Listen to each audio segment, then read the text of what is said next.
अस्सलामुअलैकुम dear student. आज हम क्लास 9 का यूनिट नंबर 1 मैट्रिक्स पढ़ रहे हैं। सबसे पहले मैट्रिक्स हमारे पास क्या होता है, मैट्रिक्स का डेफिनेशन पढ़ते हैं। मैट्रिक्स यानी रियल नंबर हम रेक्टेंगुलर शेप में, रियल नंबर रेक्टेंगुलर शेप में और स्क्वायर ब्रैकेट में। सबसे पहले हमारे पास रेक्टेंगुलर क्या चीज है, जिसके दो अपोजिट साइड यानी ये और ये साइड, ये और ये साइड, अपोजिट साइड इक्वल हो, ये हमारे पास रेक्टेंगुलर होता है। और स्फीयर हमारे पास जिसके चारों साइड बराबर हो वो स्फीयर होता है।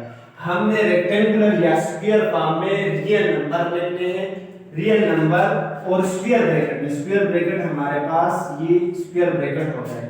तो इस फॉर्म में यानी रेक्टेंगुलर या स्फीयर फॉर्म में हमने रियल नंबर में positive, negative, even, odd, prime सारे नंबर रियल नंबर में आते हैं, वो लिखते हैं। तो हमारे पास मैट्रिक्स बन जाता है।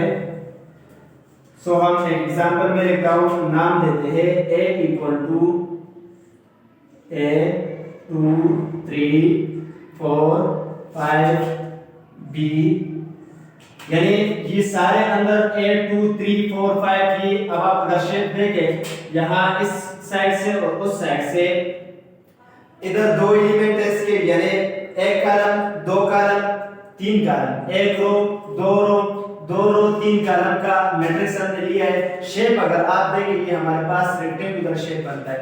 इस साइड को देखिए ये इक्वल नजर आ रहा है, इस साइड इक्वल, देखो ये इक्वल नजर, रेक्टेंगुलर फॉर्म में है, स्क्वायर ब्रैकेट में है, ये स्क्वायर ब्रैकेट लगा हुआ है और रियल नंबर है। ये इस ए का मैट्रिक्स से एलिमेंट है, 2 जो है ए मैट्रिक्स का एलिमेंट है, 3 है इस तरफ और इसके एलिमेंट्स है। तो सो ये हमारे पास मैट्रिक्स का एक एग्जांपल मैंने आपको दिखाया, तो ये हमारे पास मैट्रिक्स का एग्जांपल आ गया। सो नेक्स्ट टॉपिक हमारा रो एंड कॉलम्स है। रो और कॉलम हमारे पास क्या होते हैं, चलो एक मैट्रिक्स का एग्जांपल लेते हैं। डी नाम देते हैं, D equal to 1 2 3 A B C।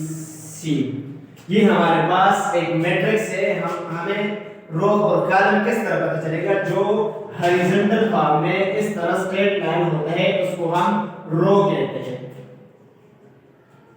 और इस तरह फॉर्म में जो वर्टिकली फॉर्म में होता है इसको हम कॉलम कहते हैं। तो ये हमारे पास रो होता है इस तरह हॉरिजॉन्टल फॉर्म में, और वर्टिकल फॉर्म में हमारे पास कॉलम होता है। अगर आप इस डी मैट्रिक्स में देखें हमारे पास एक कॉलम, दो कॉलम, तीन कॉलम है। अगर हम इसके रो देखें, एक रो, दो रो, यानी दो रो और तीन कॉलम है इस क्वेश्चन में हमारे पास इस मैट्रिक्स में। सो नेक्स्ट टॉपिक देखते हैं, ऑर्डर है हमारे पास।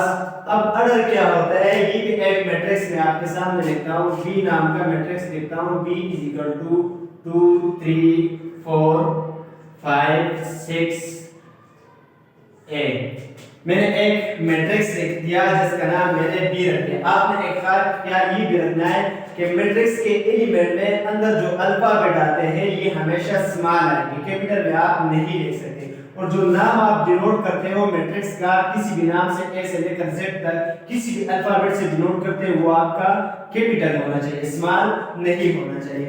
अब ऑर्डर क्या होता है, ऑर्डर में हम जिस तरह में रो और कॉलम पढ़ा है सेम वही चीज है। हमने पहले किसी भी मैट्रिक्स के रो देखने आए, इसमें कितने रो कितने कॉलम है, तो हम देखते हैं इसमें कितने रो। ये हमारे पास एक रो आया, ये दो रो आए, तो मैं लेता हूं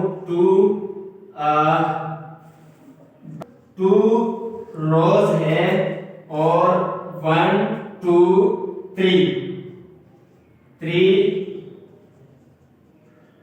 कॉलम्स है। अब इस बी मैट्रिक्स में हमारे पास 2 रोज 3 कॉलम है। अगर अब हम रो किस तरह फॉर्म में लिखते हैं, किस तरह शेप में लिखते हैं, रो के हमारे पास दो तरीकों से हम रो लिख सकते हैं। एक हम लिख सकते हैं m मल्टीप्लाई बाय n, यानी m हम यहाँ नोट करते हैं, डिनोट करते हैं रो, और n डिनोट करते हैं कॉलम। तो अगर इस फॉर्म में मैं लिखता हूं, पहला फॉर्म जो हमारे पास है, हम ऑर्डर को इसका ऑर्डर लिख सकते हैं 2 मल्टीप्लाई बाय 3, यानी 2 रो 3 कॉलम। एक फॉर्म इसका ये है ऑर्डर लिखने का। दूसरा फॉर्म ऑर्डर का ये है, हम लिखते हैं m बाय n। अगर इस फॉर्म में मैं लिखता हूं 2/3, तो सो ये हमारे पास इस क्वेश्चन का ऑर्डर है। अगर आपको किसी भी क्वेश्चन में एक्सरसाइज में ऑर्डर फाइंड करने का कहा तो आपने सबसे पहले उसके रो गिनती करने, जिस तरह हमारे पास यहाँ 1 रो 2 रो, पहले उसके रो लिखने हैं, उसके बाद यानी 1 कॉलम 2 कॉलम 3 कॉलम, उसके बाद उसके कॉलम लिखने हैं। तो जो हमारा आज का टॉपिक था डिफिनेशन मैट्रिक्स का, रो एंड कॉलम्स और ऑर्डर, ये तीनों चीजें डिफिनेशन मैंने आपको बताई। सो आई थिंक आपको क्लियर हो गया होगा। अगर फिर भी कोई भी क्वेश्चन हो टॉपिक रिलेटेड तो आप कमेंट में क्वेश्चन कर सकते हैं।